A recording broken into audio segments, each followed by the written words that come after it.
Good morning. I'm finishing up the wiring on this Hustler mower. I moved the battery out and I put in a lithium under the panel. I moved my starter solenoid to right here under the panel. I took extra thought into location of that solenoid in that through one of the windows where the PTO switch used to be. I could still jump across that if I have failure of my push start button. The only thing different is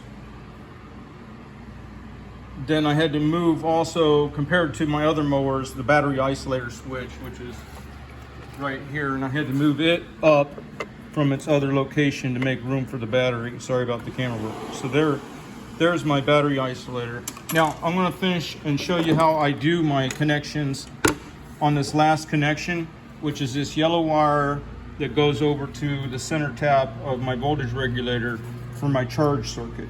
And this harness didn't turn out quite as nice as I wanted it to. There is improvements over some of the past stuff, but where it went wrong was I was trying to save wire because good wire is hard to find nowadays. And also the ring terminals that are big enough for these types of things, then the socket on the conductor side ends up being too big. So I'm having to pay like $6 for a little package of those. And I was trying to use some, reuse some wire to do that. And then what happened was I ended up running more branch circuits instead of home run wiring. The only thing in the future I want to branch out, it would be my ground setup. So the only thing I want to put Ys off of during the run of the wire in the future will be my ground loops. So I'll have a big ground coming out, going to the engine block, and then off of it, where best suited, I'll nick the insulation, solder it, heat shrink it, and run like the ground up to the fan, or the ground to the PTO clutch and things like that, you see. But on most of the other circuits in the future, I'm going to use yellow for my charge wire just to keep it somewhat sensible, blue for wires that are hot or intermittently hot, and then red for battery, and black for ground, and that's the way I'll probably end up doing it from now on. And then probably, just like I said, on all the positive lines, non-ground lines, I'll probably start running more home run circuits, like from switch to where I'm wanting the power to go, instead of branching it off. Okay, let me show you how I do my terminations on here. So I'm just doing this here yellow wire that is for the charge, and the only solder I use is the old school Radio Shack rosin core. So first I tin my wire, and the solder, you want to see it flow down in and be shiny, not dull and pasty, and smooth. You want it to be smooth. Okay, then after the wire is tinned, I'll find an eyelet that's the right size, and I'll pull off this. I'll pull off the insulation that comes on it.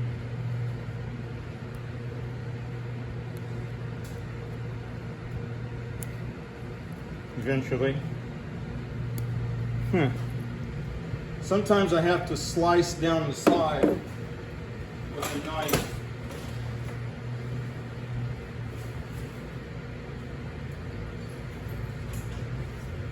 Sometimes I have to slice it a little bit to get it to want to come off.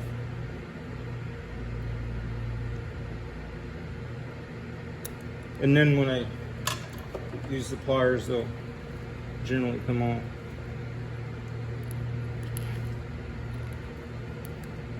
Okay, so there you go. Now that's what you want.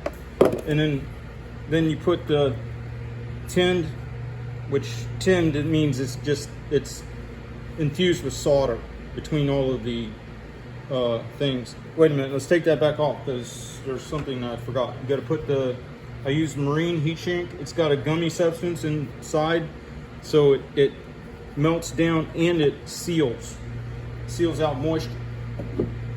Then I put the eyelet on the terminal, ring terminal, and crimp it.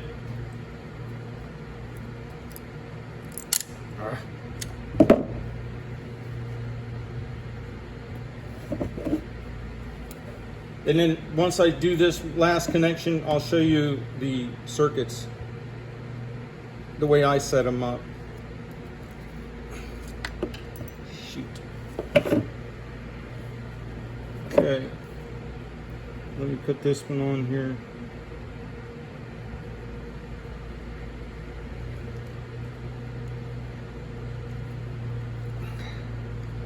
It's not wanting to crimp very well. The quality of the electrical materials now are terrible.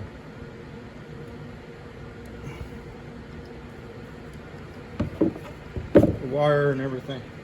So you kind of got to make up for it with extra steps. Now this part takes a real good hot iron. What I'm going to do is I'm going to get that tin wire to flow in and more solder to go into the socket. So you can't really have a fan running on where you're working. But you want to see the rosin core flow out and get real shiny like that. And then put the heat shrink over it. The heat shrink, it's just to seal out moisture, as I said before. And of course, there we go. So the heat shrink's on, and it's hot enough that it probably already started melting down in.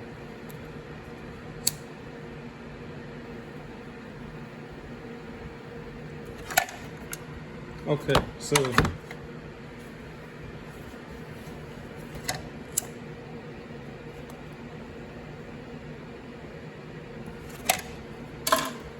okay, that's all together. Now let me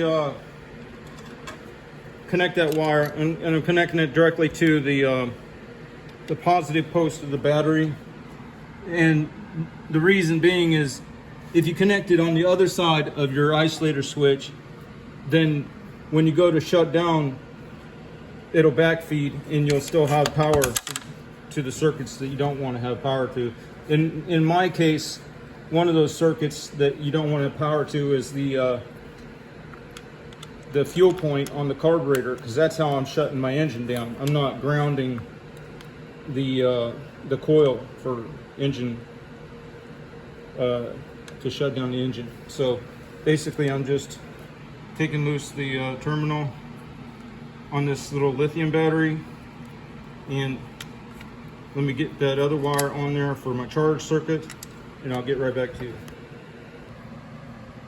Okay, so that one's mounted. So let's start with that circuit. First of all, it comes off the positive side of the battery, goes straight down to the center wire coming out the voltage regulator, and then that charges the battery as long as the stator is good, and the voltage regulator.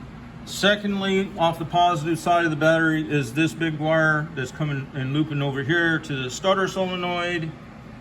Okay, which then, if this gets pulsed with 12 volts, it pulls in the coil and transfers the power to this side of the starter solenoid and on out into the starter. Then the third wire coming off the positive side is this big heavy wire here. You can see it, it's red. I think you can see it, dull red there where my finger is down at the bottom. Comes over to the other side of this battery isolator switch, the one I put the red plastic key into earlier. So that puts power there. The other side closest to us does not get power until that switch is turned. But once it does, the things that are bolted to that side of it getting power. One is it gets power up to the PTO switch. So then it's available when you pull the switch to run power out to the clutch. But I also tethered into that power to the start switch, which gives you the ability to send power over to this post on the starter solenoid, as I just discussed. One other circuit that gets energized with the normally open side of the battery isolator is the fan. So you're sending, there's a connection for the positive wire out to my cooling fan. Now a lot of mowers don't have those cooling fans. Okay, so so that covers most, well, and then one other wire, and this is critical, is on these mowers, the original harness, there was a gray wire. It goes under the cowling and it goes over to the fuel point. So when on that side of the battery isolator, the activated side, when it turned the key, it sends power over there, opening the fuel point so that the mower can run, so the fuel can get past that solenoid and get into the engine. So anyway, you can hear, and then of course, then as far as grounds, you just run a big ground out, and then you branch out to each thing that needs a ground. One would be the PTO clutch, one would be the engine block to optimize charging. Grounding through the chassis like the factory does is not a good idea in my opinion. If you ever wanted to put like some kind of accessory on here that uses an electric linear actuator or something like that, these things don't have the best charging system to begin with, so why make it harder for it to charge when your whole feedback loop for all of these things is basically through powder coated chassis? It makes absolutely no sense. Okay, so here we go. I'll put the battery isolator switch in there. Now you can hear the fan spin up, and if I had more hands, I'd show you that it'll start. I got to reach over here and feather the choke.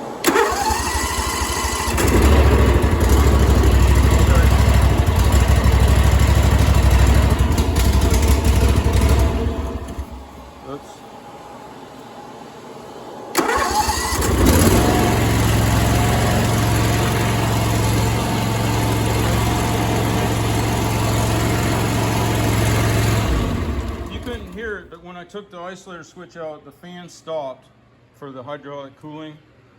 And then a moments later, as the fuel that was in the system exhausted out, then the engine shut off. So that's the system I've been running for a long time. I've had, except for the fact that I've relocated the battery and the solenoid into the panel, okay? But I've been running that basic wiring system for a long time. Now, you should never modify your mower because it's not, you shouldn't modify your mower. But some people ask me about fuses and stuff like that. No. The only time I lost a clutch, for instance, to a blade strike, it had a fuse in place. Didn't burn out the fuse. It hit that metal bar that somebody had sticking out under a bunch of leaves, and fried a clutch that was actually had 5 minutes runtime on that clutch. 5 minutes. Okay, that was with fuse. Without fuses and stuff, I've had no problems with anything. Relays, nothing. The only thing possibly is the longevity of the PTO switch, because you're transferring the full current for the hold-in circuit for the electromagnet on the clutch through the switch, when the switch is only intended to. Now I'm ordering the 10 amp, the heavier duty, and the only reason I'm using these switches instead of jumping to something else is because if I have a problem where I lose these two contacts, there's two other sets of pulse contacts on here that I can switch these wires to and keep going. And then in the worst case scenario, I can pull these wires off, put a nail between, and run it that way. But all right, so that's it. It's all in the saddle tank everything. I don't know why exactly. I mean, I got some plans in mind that are the reason, but I just kind of want to see if it could be done. So anyway, hope you all have a good day.